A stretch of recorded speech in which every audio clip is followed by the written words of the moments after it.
Hello guys, it's raining again. So yan ang sitwasyon ng ating chicken coop sa ganitong maulan na panahon.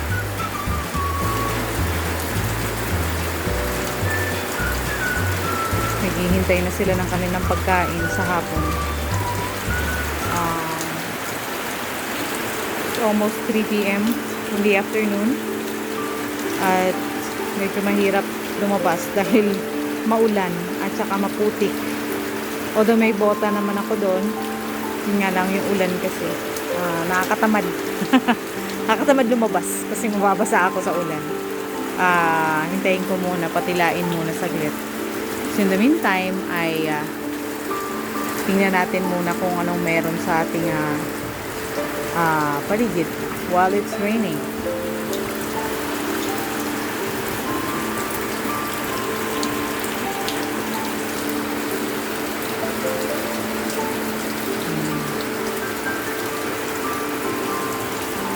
Kung papansin nyo, ang kulungan ng ating mga Rhode Island at saka Black Australorp, no? Medyo sumisikip na para sa kanila. Kasi, ano na yan magsi 6 months na. Yeah, magsi 6 months na itong mga manok na ito na nakakulong dyan. So, habang tumatagal, sumisikip na. Kaya, kailangan na yan sila ilipat doon sa mas malaking kulungan na yun. Magsama-sama na sila doon.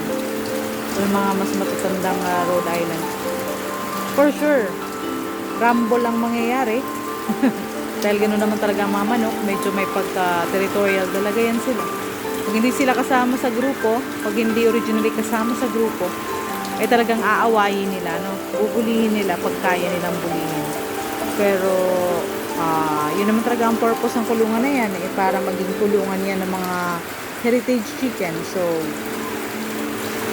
kailangan talagang ilipat na rin ang mga ito para masanay na silang magkakasama.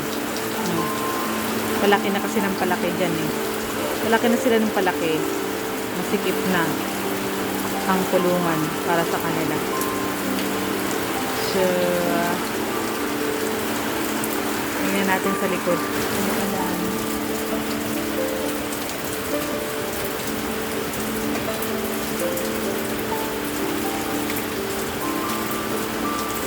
Ayan yung mga tanim na sili ng sa likuran.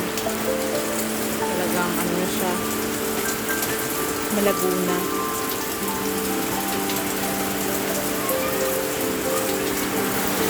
Ang ating tinanim na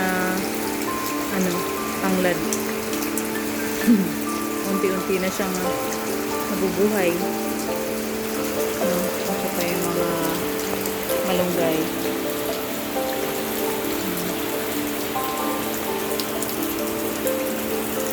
Ating mga kangkong na unti-unti na ulit umuusbong dahil kinalbo ko nung nakaraan yun. Pinakain ko sa mga manok.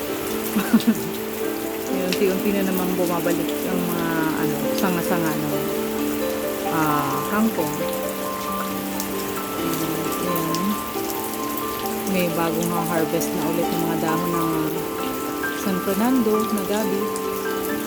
May ipapakain na naman tayo sa mga manok.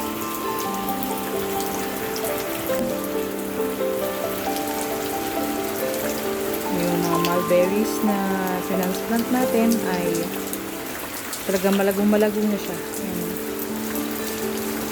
Tumangkad na. At in few weeks ay uumpisahan ko na rin ulit yan i-market naman yung mga sanga nilang mga matured na sanga na.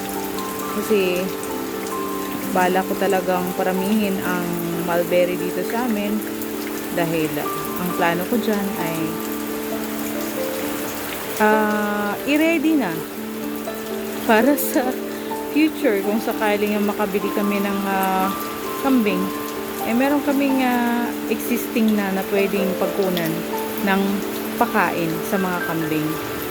It's just a plan pero malay natin, nakamatupad. So at least, meron na tayo naka-ready, no? Na pwedeng pagkunan. So yan, plano ko yan, itanim dyan, sa space na yan. So, siguro mga isang di pa lang din ang pagitan ng mga puno. Tatanim ko dyan in between sa mga San Fernando na gabi. So, hanggang dun sa dulo. Hanggang dun sa dulo dun.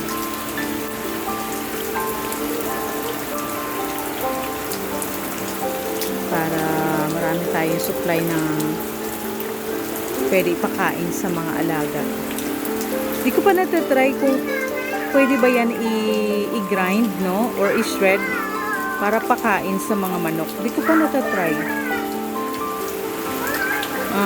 Maybe in the future.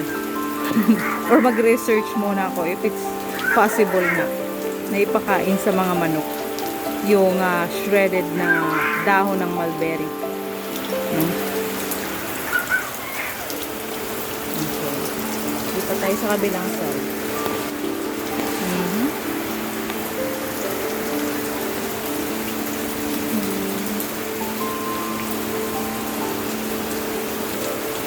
Lumalago na rin ang mga malunggay ko dito sa side na ito.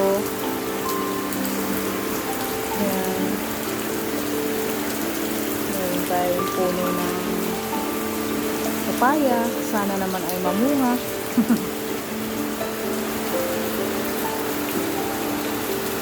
Napakalago nung ating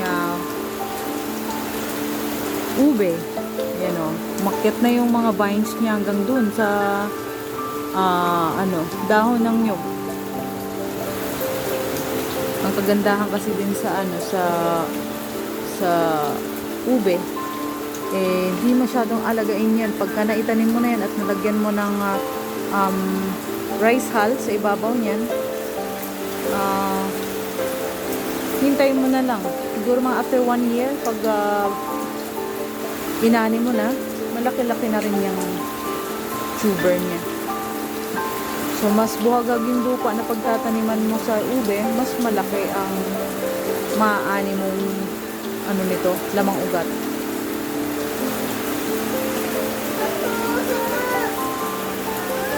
Nakapasuko dyan. Meron akong ilang puno ng mga luya. Yes, darling, what is wrong?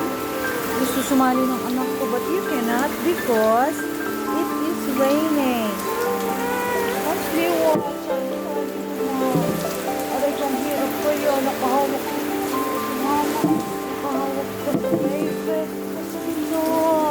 No. Oh, see, do you see that? It's raining outside. We cannot go out. We cannot go out.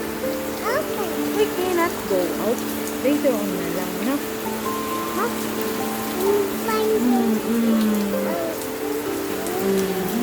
Ganyan. Nagbabaha yung aking garden. Pag ganyan maulan. Kaya maganda talaga mapataas ko pa yung lupa na ito dito sa mga beds, no? Para hindi problema yung naluluoy sa tubig. Kasi kung makikita mo talagang yan, nagtutubig talaga siya dyan. Video pa naman ako. Yeah. Kasi hindi mo makalabas maulan pa papakain sana ng manok. Ayan, hello mga pusa. Mga pusa.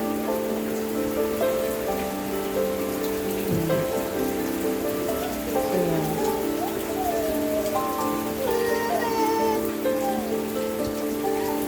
Saglit, darling. Yes. Susuli ka na naman.